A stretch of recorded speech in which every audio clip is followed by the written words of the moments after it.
अगर वो कहते हैं कि मैं भविष्यवाणी, मैं चमत्कार करता हूँ, मुझे वाणी होता है, तो खुदा के वास्ते मैं दरखास्त करूँगा कि उनको पीएम की कुर्सी पर बैठाया जाए, ताकि आने वाले 100 साल की सारी गैब की बातें उनको पता चले कि इस देश में कब कोरोना आएगा।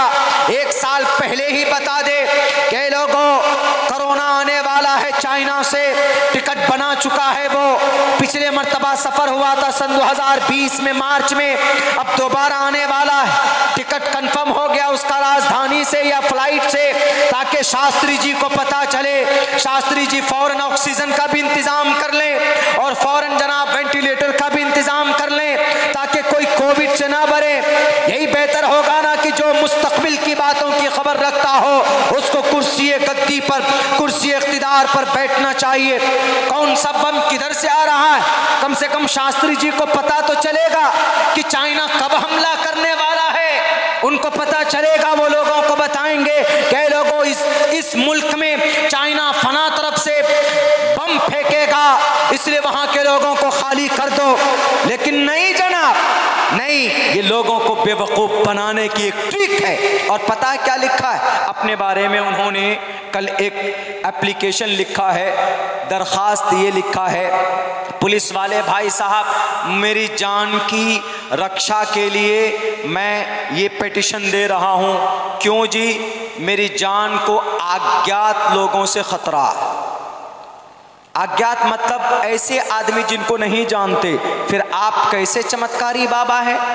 आप तो खुद अपनी जान की रक्षा नहीं कर पा रहे। आप तो बोले थे जनाब कि नहीं, हम जान की रक्षा करेंगे अपनी, ये हमको गैब की बातें पता चल जाती है, तो आपको मारने वाला कौन, आपको वो भी पता चलना चाहिए ना। इसका मतलब झूठी बातें। बहरकैफ ये बात वो है जो कुरान की नज़र में भी कहीं से कहीं तक जायज़ नहीं है और शास्त्र के नज़र में भी इसकी कोई हकीकत और कोई अहमियत नहीं है। मैंने कुरान की आयत भी पढ़कर आपके सामने पेश की है और हमारे शास्त्री जी की शास्त्र पढ़कर भी मैंने बताया है। न संद्रूषी तिष्ठति रूपमस्या न चक्षुषा पश्यते कश्चनेनम, कि परमात्मा के अलावा कोई गैब की खबर को नहीं जानता। इसी को अल्लाह का कुरान कहता है, ला तुद्रिकुल अबसार वहु युद्रिकुल अबसार वहुवल लतीफुल खबीर। गिरे बांध लीजिएगा शास्त्री साहब, अगर आपको मुस्तकबिल की सारी बातें अगर पता चल जाती है तो पहले आप अपने आपको जो मार रहा है, फोन कॉल कर रहा है, आपको उसी का पता नहीं है, पहले उसका पता लगा लो, तब दुनिया वालों को बेवकूफ बनाइयो। अजीब ढोंग है। हमारे सनातन धर्मी भाई, कहां आपकी अकल चली गई? एक दो ट्रिक क्या दिखाया आपको? जय हो उन्हीं को भगवान मानने लगते हैं। भगवान के करीब होना चाहते हो तो ईश्वर का, एक ईश्वर का नाम लेकर जप करो, ईश्वर के करीब हो जाओगे। के हे तो ब्रह्म गतिस्तांति सत्संगतिर्दान विचारतो शाह, करो जब, करीब हो जाओगे। अल्लाह के नबी अलैहिस्सलातु वस्सलाम अल्लाह के करीब हुए इबादत करके। सहाबाए किराम अल्लाह के हुक्म को मानकर सहाबाए किराम का खिताब मिला। हमारा कुरान कहता है साफ साफ लफ्जों में, मेरे भाइयों, हमारे पास जो अल्लाह ने कुरान दिया हुआ। तीसरी बात का तज़किरा करता हूँ, 2 बात पूरी हो गई, तीसरी बात पूरी करके मैं अपनी बात चूँकि ख़त्म करूँगा। कुरान, अभी बच्चे के सर पे दस्तार बांधी गई। ये दुनिया की वो वाहिद किताब है, एक अकेली किताब है जिसके पढ़ने पर सवाब है। बाकी किसी किताब को पढ़ने पर सवाब नहीं है। मैंने भी आपके सामने कुरान की भी आयत पढ़ी मैंने, इन्नल्लाह इंदहु इल्मुस्साअ 21वें पारे में, इन्नल्लाह इंदहु इल्मुस्साअ व युनज़्ज़िलुल गैस व यअलमु मा फिल अरहाम व मा तदरी नफ्सुम माज़ा तक्सिबु गदा व मा तदरी नफ्सुम बिअय्यि अर्ज़िन तमूत। ये कुरान करीम की आयत है। मैं पढ़ूंगा तो मुझे एक एक हर्फ पर रब नेकी देगा, एक एक हर्फ पर। अल्हम्दुलिल्लाहि रब्बिल आलमीन, हमको नेकियां मिल गई, हर हर हर्फ पर नेकियां मिली। अलिफ लाम मीम ज़ालिकल किताबु ला रैब फीहि हुदल लिल मुत्तक़ीन अल्लज़ीना युमिनूना बिल गैबि व युक़ीमूनस सलाता व मिम्मा रज़क़नाहुम युनफ़िक़ून। हमको नेकी मिल गई।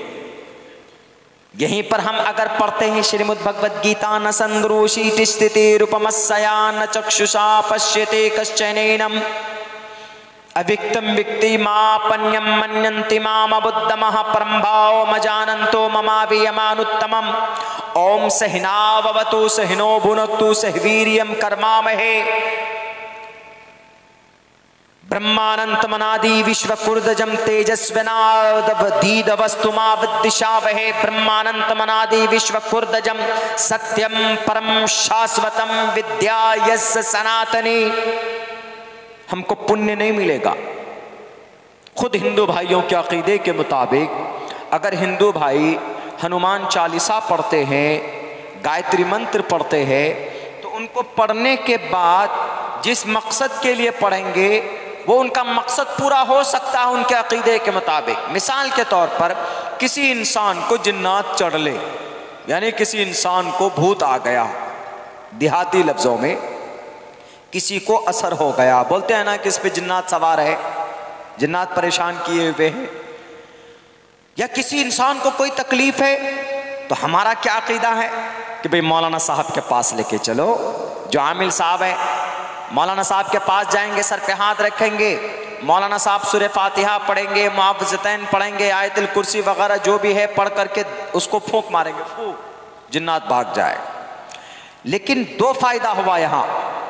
एक तो सूरह फातिहा अगर पढ़ेंगे एक एक हर्फ पढ़ने की, दूसरा फायदा यह कि पढ़ने के बाद जब फूंक मारेंगे तो सूरह फातिहा की बरकत से, खुदा के कुरान की बरकत से अल्लाह बीमारी से शिफा देगा। ये दूसरा फायदा। लेकिन वहां पर अगर किसी जिन्नात को भगाना, हिंदू भाइयों के अकीदे के मुताबिक अगर उनकी किताब का कोई मंत्र वो पढ़ता है, जय हनुमान ज्ञान गुण सागर, तो वो सिर्फ भूत भाग सकता है उनके अकीदे के मुताबिक, लेकिन उनको पढ़ने पर कोई सवाब नहीं मिलेगा। हमारे कुरान पढ़ने पर दो सवाब, एक मकसद पूरा होगा अगर अल्लाह ने चाहा, दूसरा मकसद पूरा ना हो लेकिन दूसरी चीज तो यह है कि नेकी मिलेगी ही मिलेगी।